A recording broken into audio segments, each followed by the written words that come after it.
thank you. Thank you, everybody, for joining us. Today is Wednesday, October 1st, 2014. Roll call of the DDA. Cindy Clark. Here.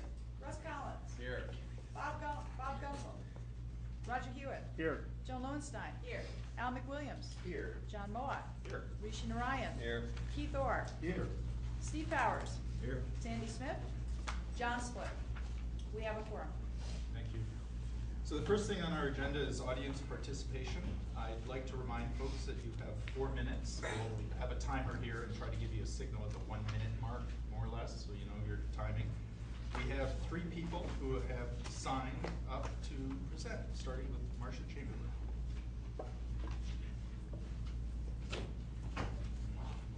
Good afternoon. Thank you for hearing me out. I'm here to talk to you all and request support for the Jewett Memorial Project. This is a project which will honor Coleman Jewett, a longtime fixture in our community with a family that dates back to the 1850s, who've been residents of Ann Arbor. And Coleman was a public school administrator for his entire career, having served in the role of assistant principal at Tappan and other schools. He was also a coach.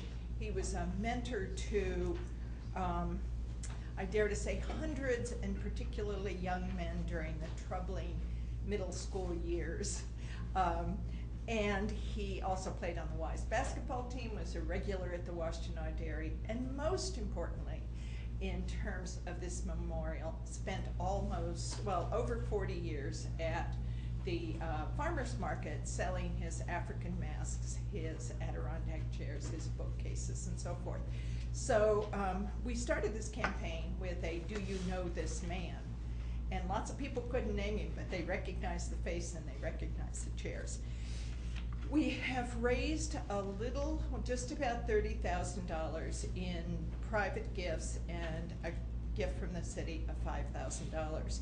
And we have grants pending for, well, in review with the State Arts Council and a family foundation here in town, and hope to achieve the goal of $50,000, which will provide 2 bronze Adirondack chairs. And I didn't think until this very moment I should have worn my Coleman Jewett Memorial t-shirt, because it would show you that the chairs are going to be posed sort of in the same position that he had his chairs at the market, so people could sit down and carry the conversation on. So this is more than a memorial to the man, because it isn't a man on horseback, it isn't a picture of him. It really is that kind of community placemaking memorial that people can sit with a cup of coffee and talk to their friends, or say, meet me at the Jewett chairs, or meet me at the chairs at the market. We have the land space, you know, the decision on the space decided by the city, and there's a map attached in this at the rear of the proposal. There's a budget, and there's an explanation of our fundraising efforts and the number of partners we have had in this. And as you read through, you will see that we've had a steering committee of retired school administrators, the public schools, the Carytown District Association, and a number of others. We're requesting funds to help with the site preparation for this memorial. And I think otherwise the proposal is self-explanatory. We think this is a valuable recognition of somebody whose family has been in the city and who, as an individual, contributed a lot to our community. Any questions? Okay, thank you. Thank you. One quick comment before we move forward. I should have mentioned earlier is that we will have on our agenda a public hearing for the parking rate changes, so if you are here for that, there'll be a time to speak to that issue. The next person on our list is Changming Fan, who I'm not seeing. So if we could move on to Francis Tedoro. Hi, I'm Francis Tedoro. I'm here on behalf of the State Street Association, and we just wanted to show our support for the Ambassador Program.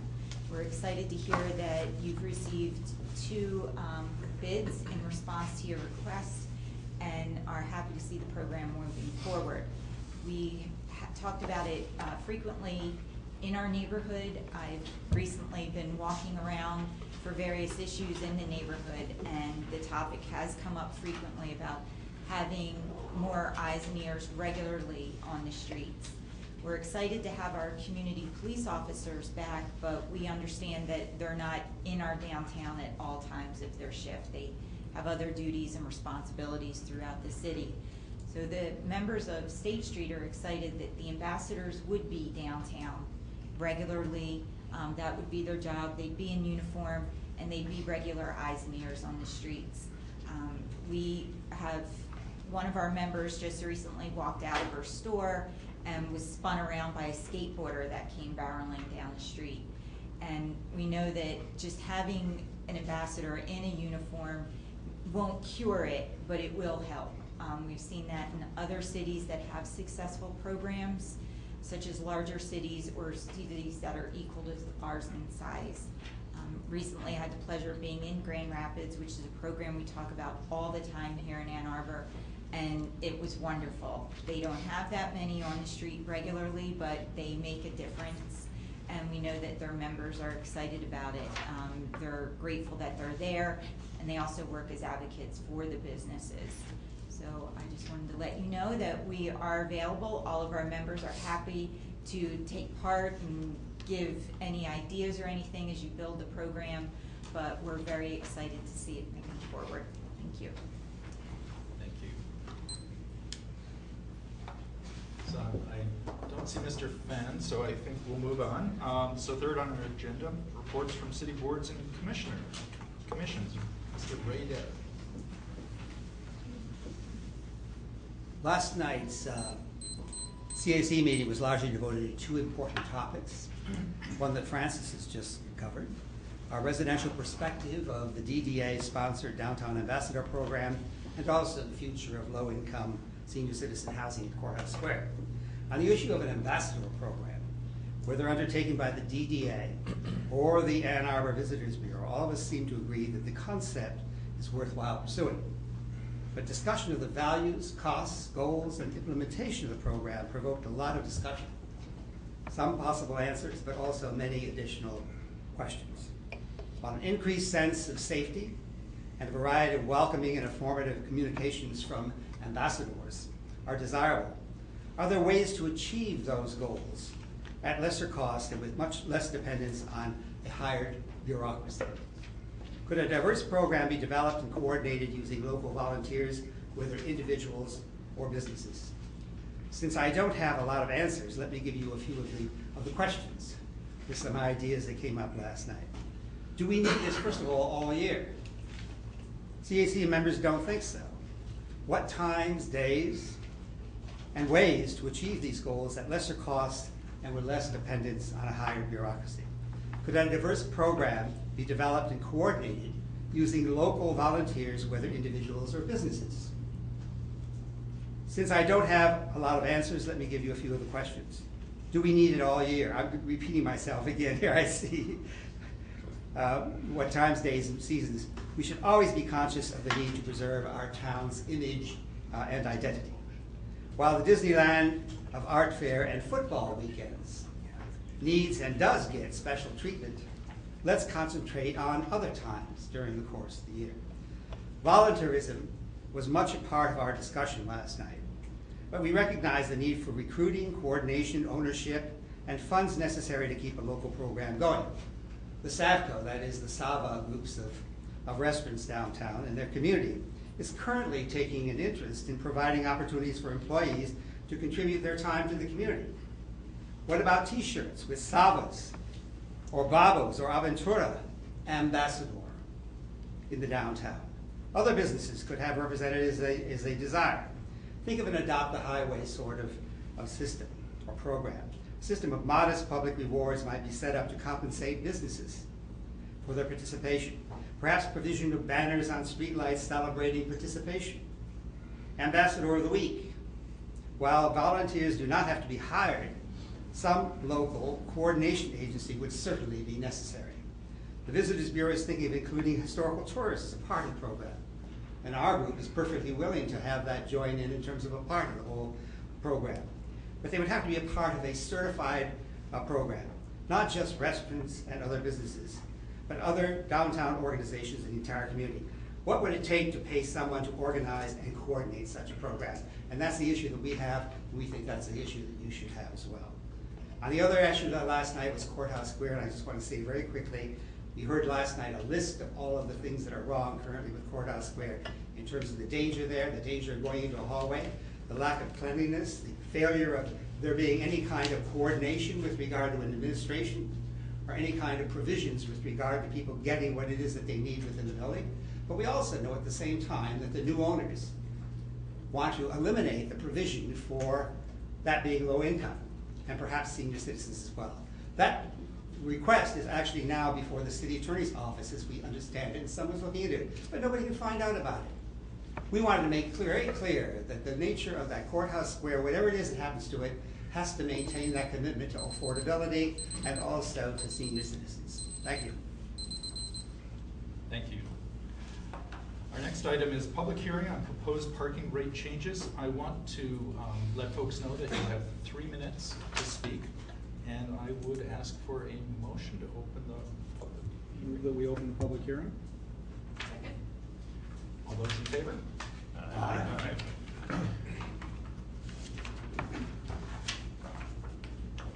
Hi, my name is Ed Gilmetti. I'm here to speak on the issue of changes in parking rates and the potential impact that changes in rates might have on congestion in the parking structures. As everyone knows, from time to time, the parking structures fill up or come close to full. The reporting on this hearing gave some numbers of fractions of time of the day or of the week that this sort of thing had happened. Now, it's clear that the expectation is that a raise in rates will have some marginal impact on demand, and that it's entirely possible that for the cost of a dime an hour, someone might decide to go to Briarwood. I don't think that's very well known what the impact is. It's very hard to model. There's a lot of other things that affect the people's decision making. But what I want to talk about more than that is how the DDA does decision making based on congestion, and what sort of tools that you could have in place to help you better manage congestion. The reporting only gave very cursory, like total numbers about how busy the structures are. We know that the structures get reporting on capacity updated every few seconds as the signs update. So what I wanted to show you, and I can give you a link to this in bigger detail, and I can show anyone this because it's been published already, is a congestion map that the Michigan Department of Transportation did to show how busy US 23 is coming into town in the morning and the night. And it's a very simple map. It shows green when there's traffic is flowing normally and red when it's not, and it divides out the day into minute by minute, 24 hours a day, showing how fast the traffic is moving. And I could imagine, without thinking too hard, that you have all the data that you would need to do a sort of heat map, congestion map of every structure in your system, and to show to everyone how busy is Maynard Street and what time of day does it fill up. Not have to rely on anecdotes, not have to rely on observations from individual members of your board, but to crunch some numbers and do a one-page graph for each structure showing very clearly how busy things are. And I think with that sort of information, you could start to make comparisons month over month, year over year, quarter over quarter, day over day, as to point to that red spot on the map and say, all right, what was going on there? Or point to the whole system as a whole and say, gee, we're doing okay, or we need to keep it congested just to make enough money to pay for this thing. So it's a plea for better information. I think the programming effort is modest and not rocket science. I think you have the data, and I think the MDOT picture points to another agency that's done this, and you can do it too. Thank you. Thank you. Would anyone else like to speak about the proposed parking rate changes? Hello, my name is Ali Ramlawi. I live on the west side of town, own and operate Juice and Garden. I know rates haven't risen in a couple of years, and my biggest question I think I have is, why are the rates increasing? You know, is the DDA and the city gonna start offering other services to offset the increases? Where does the money, why does the money need to be raised, and where is it gonna go? I really think we could be doing more in the downtown, especially in the wintertime. You know, the streets, the sidewalks, the crosswalks, especially last winter, was really bad. People in wheelchairs, elderly people, they can't get around, you know. Wondering if there hasn't been any initiative on this body's part to do something more about cleaning the crosswalks, getting people who can, you know, cross the street over these giant snowbanks, ice, you know, potholes in the summertime, cracks, bricks that are uneven. We can be weeding, you know, around trees, planting flowers, doing more. And I'm just, you know, and this is a unique situation here where this body has a monopoly on parking. They can charge whatever they want, you know. You know, and it's a little different than being in an actual business where, you know, you raise rates because you're gonna use better ingredients, you're gonna hire more people, you know, cost of labor has gone up. But I really would like to know why the rates need to go up right now. There is a perception of the parking being, you know, not just expensive, but difficult. Whether it's the clunky meters on the streets that require someone to walk a block to put money in the meter rather than right there and then. It's just not convenient. Parking that is the number one problem. It's not the lack of spaces, or it's the clunkiness and the not user-friendliness. You know, if you're parking a structure and you want to leave, you're going to be stuck in the line at 5:30 or 7 o'clock on a Friday. You're going to be stuck 15, 20 minutes trying to get out of the parking garage. So we need to find ways to better the experience that people have when they come to park downtown, whether it's, you know, the cost or the convenience. But I'd really like to see something being done with the increased revenue if the rates do go up. What do they get for service? And I think philosophically this body needs to start shifting its viewpoint and not just looking towards money, but looking as providing a service. You're there to provide a service for the visitors and users of the system. Thank you. Thank you. Does anyone else want to speak? Hello, my name is Scott Gregg. I own the Necto nightclub and also Gregg Management on Liberty Street. And I'm also with Ollie. I don't understand why the rates are going up. I have a couple monthly spots that I can barely afford now. And without those spots, I have to find parking. It's very critical sometimes that I get to my building as fast as possible. I've spoke out before about raising rates. I spoke to John on the street several times about raising rates. I think that cities that continually raise their rates are going to get less people coming to their towns. I spoke out against raising the rates from 6 o'clock to 9 o'clock for that reason. I think my workers already have a hard time affording to live in and around the Ann Arbor area. A lot of them don't live in Ann Arbor because it's expensive. Continually driving more and more local businesses out to continually feed the large corporate businesses that are coming to Ann Arbor. I think we need to have a balance. I've watched outside on State Street and how many businesses are going in and out of the place at the spot right across from me. And when I talk to the owners while they go out of business, their one thing they say is they can't afford it, and this is part of that problem. So be very careful, please, when you make a decision about raising rates, because the more costly it gets, the more people are going to choose to go to Detroit, Royal Oak, Birmingham. They have a lot to offer. Detroit is making a huge comeback, and we don't want to lose people that are coming to our restaurants, our bars, our events, to things that are happening in Detroit. Several of my employees have already moved to Detroit because it's cheaper, there's more going on. pretty soon they will leave.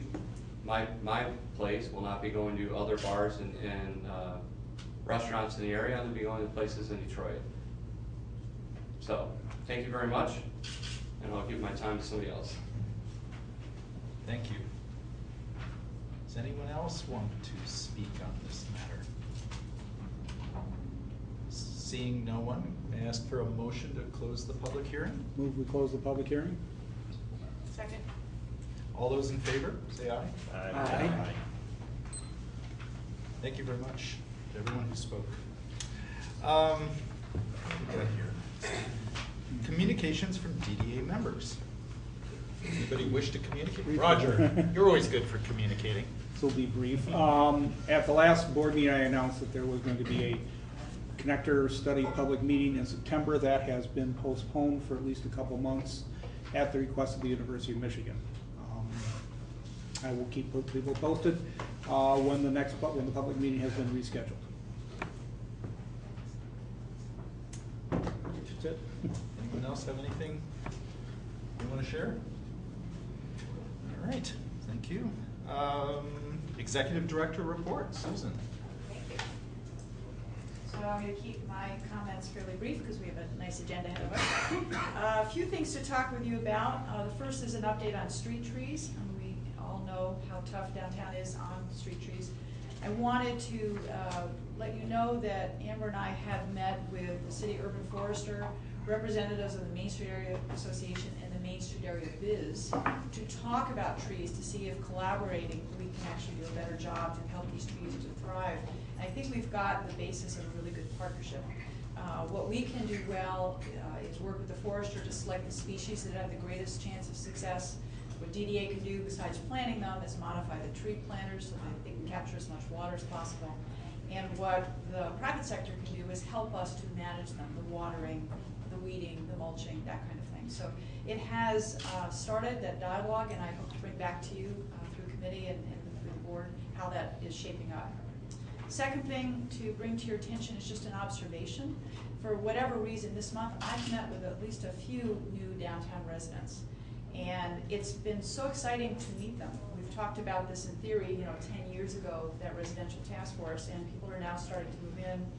And it's clear that the residents are embracing downtown as their new neighborhood, which is as we should want it. But what these conversations are making clear to me, and what I'm putting on your radar, is that the increasing number of residents are going to be changing how we operate downtown. And I'm just going to give you as an example the alleys. For decades, for centuries, alleys have functioned in that commercial downtown for services, for delivery, and that kind of thing. But for a lot of our residents, this is the entry to their apartment or their condo. It's how their car gets into a private parking space. And so it's just an observation that residents are going to see things differently than, say, a commercial tenant might. And to put on our radar things like, we're going to probably hear more about noise and smells and those kinds of things, the debris that can get captured when dumpsters are unloaded. We're also, though, starting to hear things, the congestion, speaking of congestion, on the alleys as private vehicles are now facing the big trucks we're trying to unload. And how we can coexist is, I think, going to be changing going forward. So it's just nothing to do, but just putting it on our radar to be thinking about it. The last one I'm going to land on to put on your radar is just to keep you all informed. At the state, a House Bill 5856 has been submitted by Representative Eileen Kowal, and it is a proposed set of modifications to the DDA Act up at the state. For months, actually now a couple of years, I've been hearing that this would be coming, and it's finally there. And I wanted to just sort of give you an idea why it has been coming, and maybe a little bit about what's in it. The first is, well, actually the primary reason is that we have 390 DDAs around the state, and many of them are in locations that look nothing like what we might think of as a downtown. Many of these DDAs don't have regular meetings, they don't have websites, and many of them were established just predominantly to accomplish a particular project, so they're capturing a TIF for that project. So we sort of look at it through our eyes, well, that's not necessarily all the DDAs in the state. So this House bill that's been proposed addresses it in a few ways. The first is, finally, given that the legislation was approved by the state in 1975, what's in here is content that defines what a downtown district would look like where a DDA could be established. You know, for instance, intensive private and public capital investments or densely settled commercial core, places where in a very tight contiguous space, residents shop, dine, live, worship, and so forth. That language has never been there. So again, we have a lot of DDAs around that are not what we think of as a DDA. The second thing is that it is hard to reach or find many of these DDAs. We have heard that many of them don't even have a website. So what is being proposed is language that would require a website, would require things like board minutes, the budget, staff email addresses, that kind of content on the website. We're ahead of the game on that. In fact, last year, the Public Policy Ford School did a study and noted that the DDA was our DDA was particularly transparent in all the content that's on our website. The state is belatedly catching up and asking that other DDAs do what we have done and have on our website. And the submittals that we make to the state and to the city is getting amended so that we also include the taxing authorities, but it's more content and it's pretty extensive. It's information like the amount of new public investment, the value of building permits, new jobs, commercial vacancy rates, and so forth. Again, fortunately, we were way ahead of the curve. We began producing the State of the Downtown report, I think 4 years ago. Much of what's in there is what the state is now looking to have submitted to them on an annual basis. It will be probably difficult for some of the smaller DDAs to be able to assemble that, but again, I think we're ahead of the curve. And then last, just to put on your radar, there have been some ideas of policy changes that are woven into the proposed language. Since they aren't even up for debate till next month, it's not clear that any of them will last to the end, but just to put out there, some of the ideas that have been submitted is that one, that DDAs might pay for significantly improved public services in the downtown. So if, an example, we have a certain light level downtown, maybe the DDA pays to more brightly enhance the DDA district with more lights. That's an example where you figure out what a baseline is and then you pay for additional, and it's as the DDA decides might be needed. Again, that's one idea that's in there. Second idea is that the DDAs might be asked to spend their money more quickly, that as quickly as every 5 years you've got to have all those dollars out the door. Where it might be challenging for us is some of our projects, we really take time to talk these three things through with the community, and our 5th Division project and the State Street Improvement Project both took 7 years from inception through completion.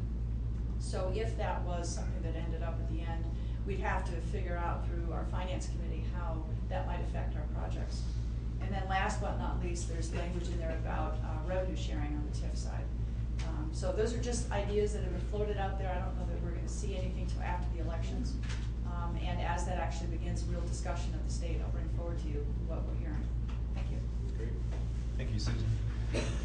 May I have a motion to approve the minutes from September for the various committee meetings? Move the minutes be approved from last month's meeting. Second. All those in favor say aye. Aye. Aye. Thank you very much. So the next item on our agenda is presentation on the street framework plan. I'm very excited to be getting this presentation because it's sort of our unveiling more sort of publicly, you know, what's been worked on a lot for the last few months. And today we have our very own Amber Miller and Bob Doyle from our principal consultant, Smith Group JJR, and we have Connie Pulsifer from the city, who are partners on this project. So I think Bob and Amber, you're going to do the presentation, but you'll all be available for questions. So as you're hearing the presentation, think of things you want to ask about. With that, I'll give it to you. Place you folks over here. Can I ask, is there a reason that this mic is not doing anything with the speaker? It's just for the video. Got it. Thank you.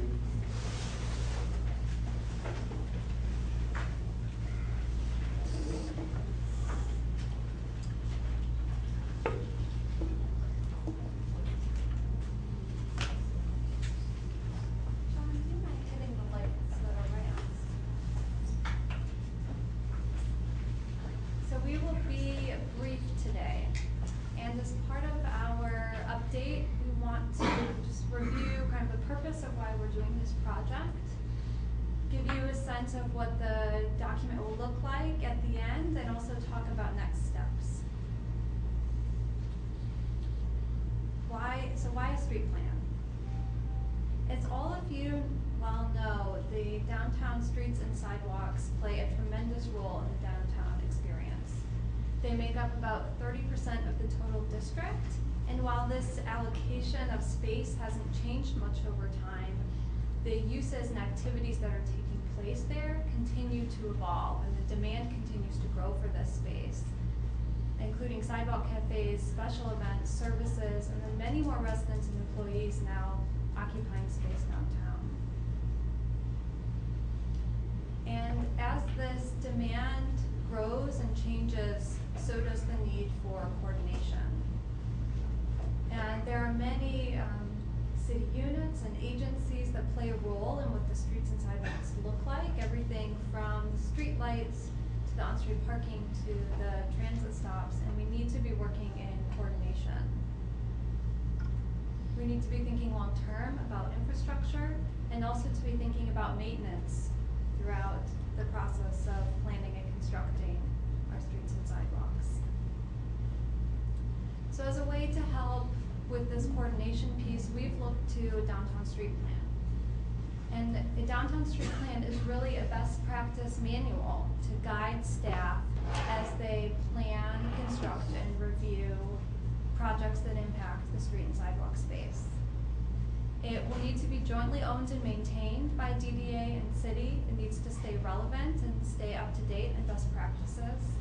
The document itself will balance the needs of all street users. It will be organized by street type. So the guidelines for Main Street will be very different from the guidelines for a street like Huron. And then getting back to coordination, we have several goals for our street, from social, environmental, technical, and economic. In order to meet them all in a single project, we need to be on the same page, and that's what this document will help us to do. Hand it over to Bob here to talk about what we've been working on. Thanks, Amber. I want to walk you through very briefly the structure of the street plan, so you have an understanding of not only the content of it, but also a little bit about how it's going to be used. So the lines across the top of the page, the words there, are essentially the table of contents of the street plan. And it can be segmented into three basic components. The first of which is the introduction and the user guide. And the introduction is the why. Why are we doing a street plan? And what are the key goals and objectives that need to be achieved by it? And then the last component of this first section is the user guide. And as Amber referenced, it's really about, it's not a pretty picture plan that sits on a shelf. It's something that gets taken down off the shelf on a regular basis when people need to move forward with a project. So we see four primary users. The city and DDA when they're embarking on a maintenance project, that same group embarking on a capital improvement of streets, private developers as they move forward with a project, looking for guidance as to what the streetscape should be in front of their new development as they undertake that. And then lastly, to help manage special projects and community initiatives. So in reference to the plan goals, we have done a fairly exhaustive research of the goals of various city documents, including the sustainability framework and other reports such as the non-motorized plan, and looked at how we can make what we're doing with the street plan be consistent and move forward with those other initiatives. The second major component of the plan is this middle section, which is the bulk of the planning and design recommendations. I'm loud, but I don't know if I'm going to be that loud. So from a user's perspective, the first part of this is a framework plan. So understand where your project is relative to the overall framework of streets in downtown. Then secondly, what is the character of that area, what we call typologies, and how does that character of a given block influence design of street improvements within that block? And then lastly, what are the elements of the street environment? And what are the specific design guidelines that are developed to tell a design team or a developer where lights go, what the primary objectives of that lighting are, etc. I'll get into that in a little more detail in a moment. So to back up on this framework idea, we're looking at the streets and categorizing them by their character in two primary components. One is the frontage context, that's basically the use of the buildings that front the streets. And then secondly, from a functional emphasis, what's happening on the street and what is the primary emphasis of that particular block or street. And so we've come up with these categories and then mapped them so that we understand, again, what businesses and uses are being supported by that street, and then what public functions are happening on that street and how the two interrelate. So within that, those different typologies, there'll be a description in the report that talks about what are the primary design goals for that particular block or area, what are the desired activities and the priority users in that, and then lastly, when we boil it down to what are the most important design elements to go in that given block. Is it a street that should function or should be prioritizing sidewalk activity? Should it be prioritizing bike movement, etc.? And then what does that mean to tree placement and details along those lines? So the third component of this midsection are these design elements. So we've broken down the street, looking at the street from, this is a section, so from building wall to building wall, what are these different zones within the street, and what are the design elements that occur within those? So this report will give very specific recommendations about materials and dimensions and management and sustainability goals for those individual pieces of the puzzle. As Susan referenced earlier, street trees have a difficult time surviving in downtown. So what can we do in a design guideline sense to say this is what the DDA and the city is looking for in the design of tree pits so that we give those trees a chance to survive? So the last section of the report then is the how.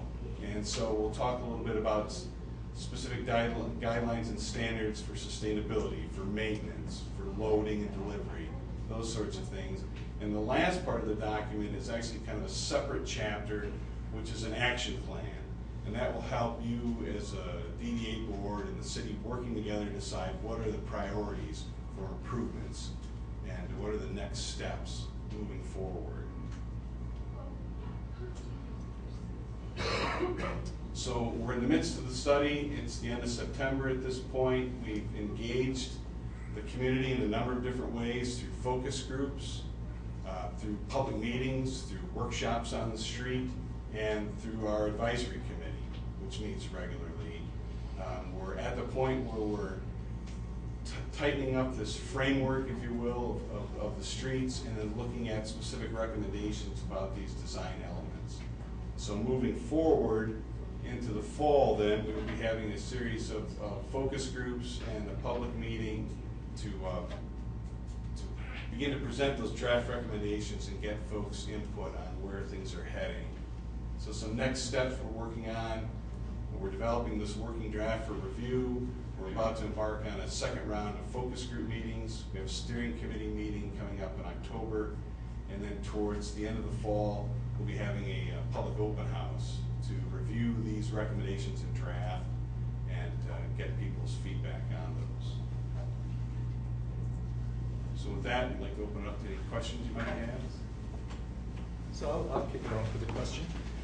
I noticed in one of the early images it spoke to public alleys and in parentheses services. Mm-hmm. And in light of what Susan was describing earlier, I think the alleys are an interesting point because we've got not only residential entrances off some of the alleys, we also have sort of back business entrances. And with that interaction of where to put loading zones and where should utilities go and all those things, I think, you know, the alley piece is almost as important as the street piece for downtown at this point. You know, so I kind of want to. Yes, It's a rhetorical question, but you know, it's sort of the. It's a good point, and it's one that we are actually targeting to have these guidelines answer. And as one of the focus groups we had actually discussed in detail trash and recycling removal and the changing dynamic of the changing types of businesses in downtown and what that means for trash and recycling and service drop-offs, et cetera. So maybe my follow-up question would be, you know, there was the diagram that sort of identified these different street types that we have. Are you imagining that there might be different alley types? Or, you know, can you describe anything about your approach to it? Because obviously some of our alleys downtown have, you know, main utilities going down them and others don't. And I mean, there's some variability in them. You got any initial thoughts?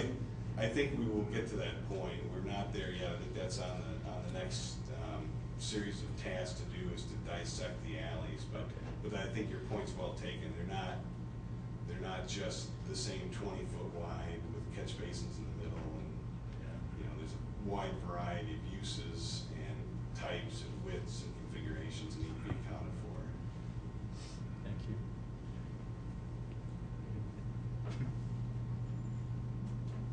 Do we have any questions at all? Come on, folks. You're the architect.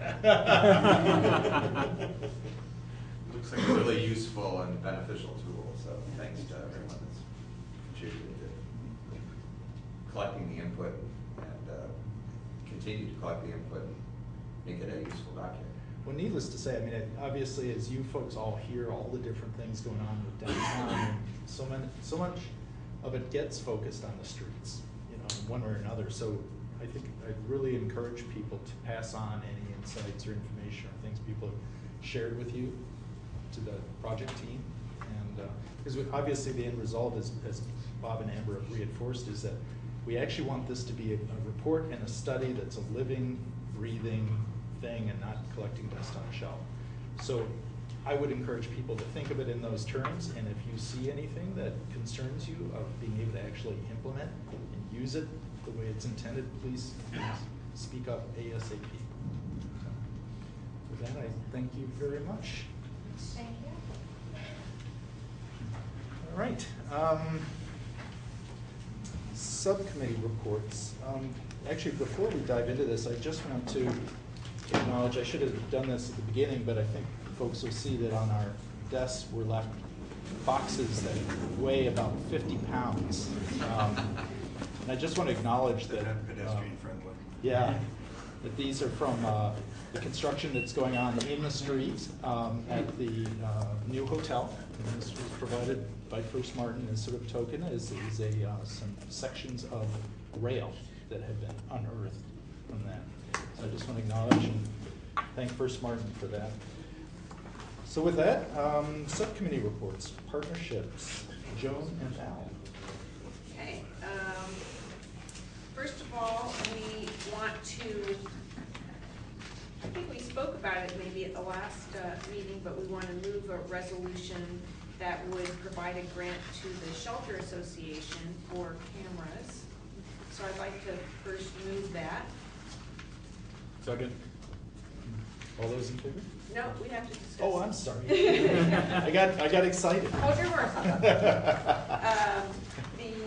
This was a request for $30,000 to pay for an upgraded camera system. And I actually would like to get Ellen Schulmeister to come to clarify, because we weren't absolutely sure if it was $30,000 or $27,000. It's $27,000. Okay. Okay. Thank you. We You always saved like $3,000. less rather Right. than more. Yes, Yes. thank you for saving us money.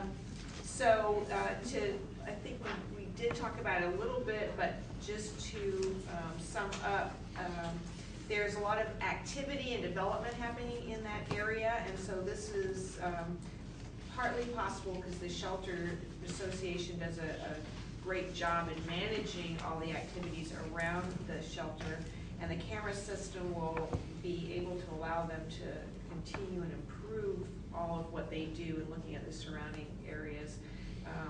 The county's gonna contribute $7,000 to the total project costs, including the management and installation. And so our partnerships committee supports the passage of resolution. And then we have Ellen here in case if you have anybody has any questions. I first offer a friendly amendment that the amount in the resolution be changed from 30,000 to 27,000. Oh, yes, sorry about that. I guess our official resolution did not have the correct amount. So it is 27,000. Do you Favor of the motion and the. take that as a? Oh, yeah, that's definitely friendly. Oh, It's your second. Yes, I'm sorry. Do you agree that that's a Yes. friendly amendment? Okay.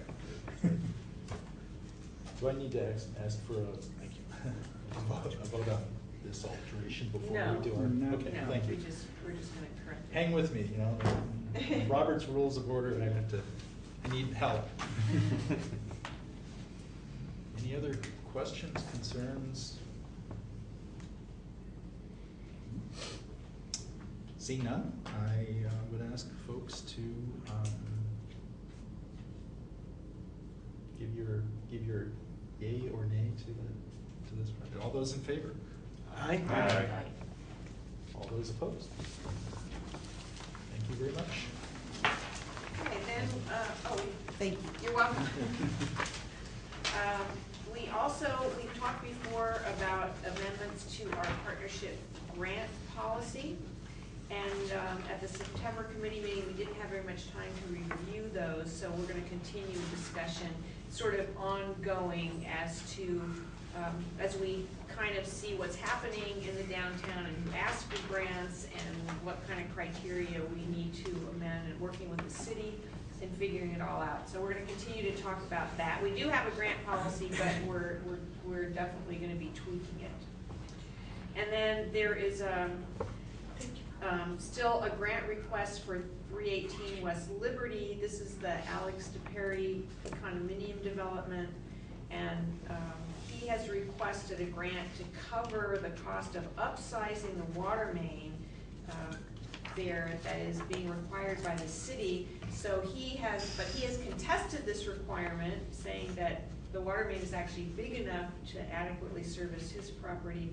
So the status about that is kind of unclear, and we're waiting to find out what happens with all of that. I don't know, Steve, if you have any additional information on that or not. So we'll wait on that. We won't bring that request back to you until we know for sure that it's actually gonna happen.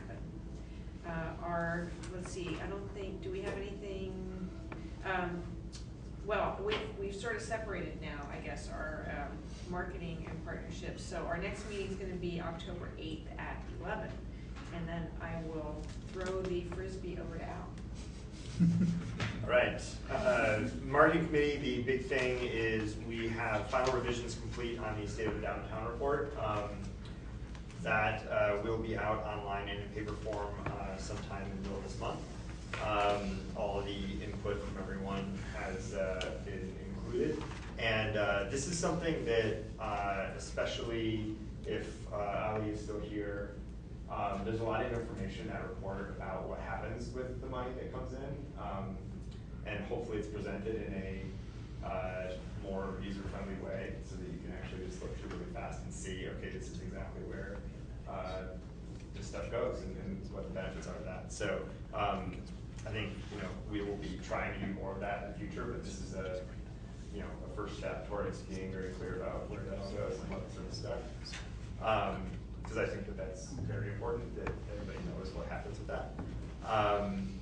And in our next meeting, we're going to continue talking about gathering more and more information about where we can best help everyone downtown bring in more what they need and what that is. So data gathering still top on the agenda, and this State of the Downtown report is now, or will be shortly available.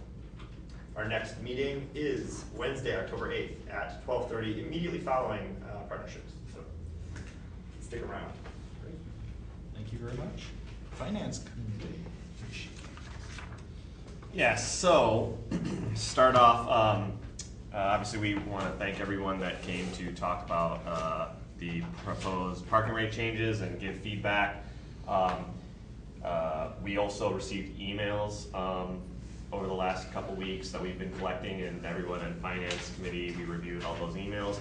The email address is obviously still open for people that want to continue to send feedback. We encourage it. We're just continuing to consider all emails and public input. There's no vote going on this month. There's a possible vote next in 2 months, November meeting month. Thank you. So it's October. Huh? So so please keep the, if you want, keep sending us feedback. That's very important. To what everyone really came here to hear about, the status of the 2014 audit is ongoing. The audit documents have been delivered to the auditors, and a draft is expected shortly. Your State of the Downtown report, nobody cares about that. They care about the audit, and it's coming. Finance Committee will review the audit draft at the October meeting, at our October meeting, which is Tuesday, October 28th, at bright and early at 8:30 in the morning, unlike all the other meetings, which are take place at reasonable hours. So come, feel free to come, and that's it from Finance. Great, thank you very much. Operations Committee, John. Your name's on there. You want to pass it to Roger? I believe that Mr. Hewitt's covering the first part of the. I am. That's what it says on my little piece. That's a great look on your face, though. We did have a representative of the county here at the Operations Committee meeting that was requesting both more parking spaces now that they are moving more county workers into the downtown. Some changes of where some of those spaces will be located, some additional free spaces for the Delana Center employees, and a continued break on the rate discount for the county employees, which dates back to the construction of the Ann Ashley parking structure, when the city basically traded a parking discount for land for the structure with the county. That agreement has expired, but the county would like to continue that discount. We asked some questions about support for the ambassador program for the county, since they are moving their social service workers downtown. We have some concerns about increased pressure on the downtown and the streets, and I think the discussion is ongoing at this point.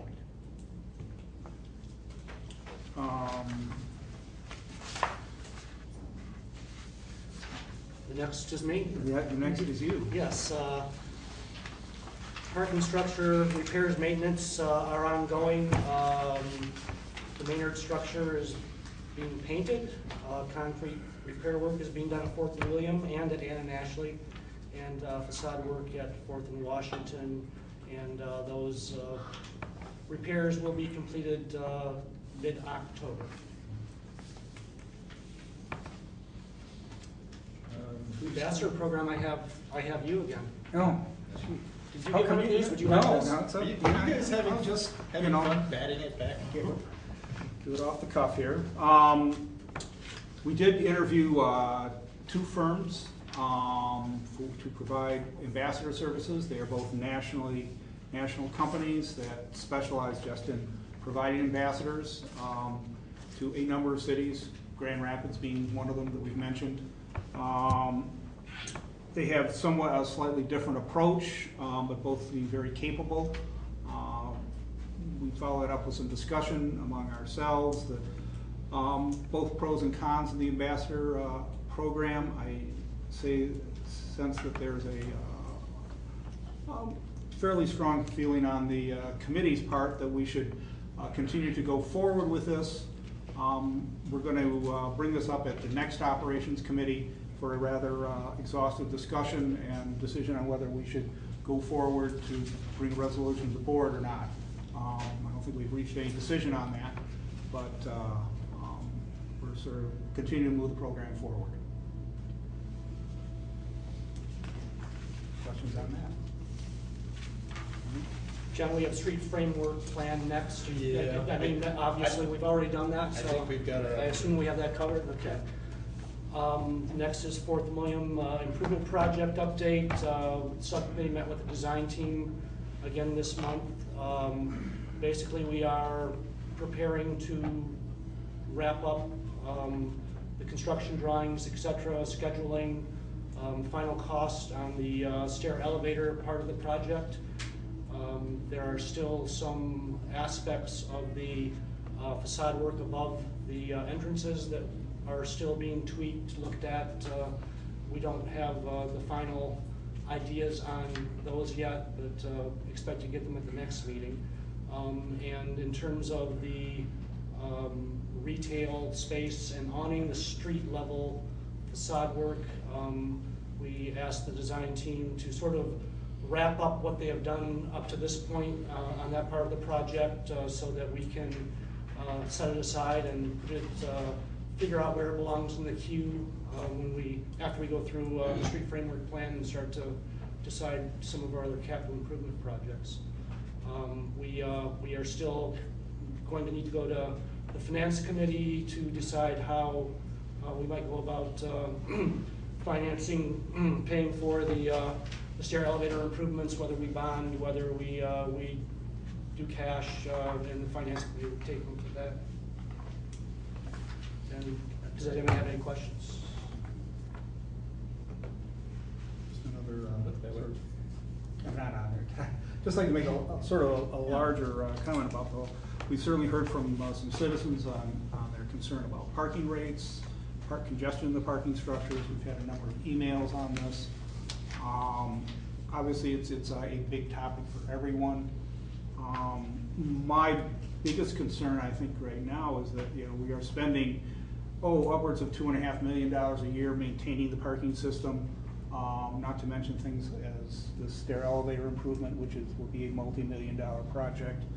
At the same time, in the last 2 years, we've added about 1,000 spaces to the parking system with the opening of the library lane structure and the First and Washington structure. That's a very roughly 15% increase in the capacity of the system. It's had no impact on reducing the occupancy. We are still hitting 90% occupancy roughly 25% of the time. So I would going to recommend that the operations committee take perhaps a step back and look at an overall strategy of not just parking and transit, and how we get people in and out of the downtown. Because clearly with the growth that's going on, I mean, my count is that there are 4 construction projects underway, residential projects underway in the DDA district right now, more on the drawing boards. We are clearly getting stressed as far as handling the number of people that are coming into the downtown. And I think we need to spend some time looking at an overall strategy on how we handle that growth. Because there certainly aren't any indications that growth is going to slow down anytime soon. And to that point, I think there's been a lot of mention that I've gotten publicly and privately from folks who say there's a lot of technology that we could be implementing that would go to Ali's point of what are we going to offer for if rates increase, what are we going to add to that that will also help ease the congestion, move people the right way, allow them to know where parking is, when it's available, and just to kind of add that to the conversation to see, what are some maybe more simple, less long-term infrastructure-based things that we could do right away, relatively inexpensively, that would contribute to kind of all the issues that are happening. Even if it's just there are things out there that just let you know on your phone where there's parking available and things like that. And I think certainly however we move forward, basing it on data, not just anecdotal stories, is going to be critical. When we did the Nelson Nygaard study, which is 6 years ago. 8 years ago. 8 years ago. In the distant past, we didn't really have very good data, and they did a lot of data capture for us. our technology in the parking system has, as far as generating data, has dramatically improved since that point. That if we need data on parking, we can pretty much get it from within our system. So, you know, that's gonna be, I think, a very different way of looking at things than we've looked at in the past. But I agree, we have to now look at just, do you build more parking or do you build huge infrastructure? How can you use technology also to deal with that? But it's clearly going to be a challenge for the downtown and this board going forward. Roger. So may I ask that we do put on our agenda for the operations committee this discussion about congestion? We've had a couple of people speak today, including one person with a proposed thing to help it, and I think we owe it to ourselves in the community to try to address that congestion. Yeah, I would like it to Which be is a little different angle than oftentimes we think about things. I think it needs to be an ongoing monthly discussion. Thank you. Okay, we will continue that ongoing monthly discussion Wednesday, October 29th at 11 a.m. All right. Other audience participation. Does anyone wish to speak to the board? You have 4 minutes. I can come back. Yeah, because that's Okay, go for it. It's a lot of fun.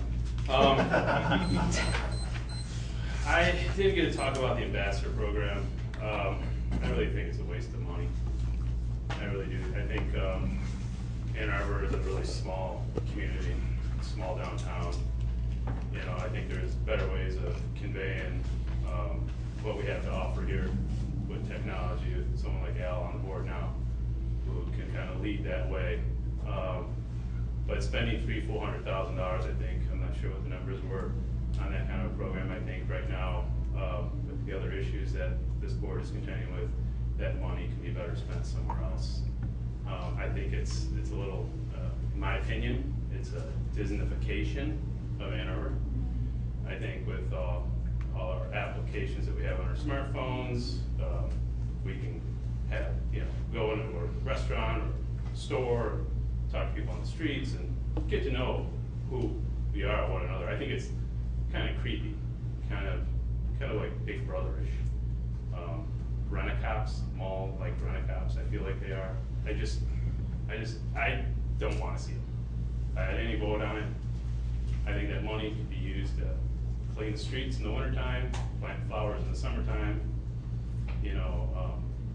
pick up garbage, cigarette butts, stuff that is littering the city. I just don't think it's a really good use of a very finite amount of resources, especially when we're going to the city, we're going and asking the users of the system to ante up more money. And like what Scott was saying, Ann Arbor, the reputation of Ann Arbor is, I think, suffering. It's becoming increasingly expensive to live in this town. It's expensive to come into this town. And it's great if you make that kind of money. But as an operator, as a restaurant operator, it's increasingly more difficult for me to get employees to work because they can't afford to live in Ann Arbor. They're coming from Ypsi, they're coming from Dexter, Chelsea. Restaurant workers are making 15, 17, 18 bucks an hour, cannot afford to live in Ann Arbor.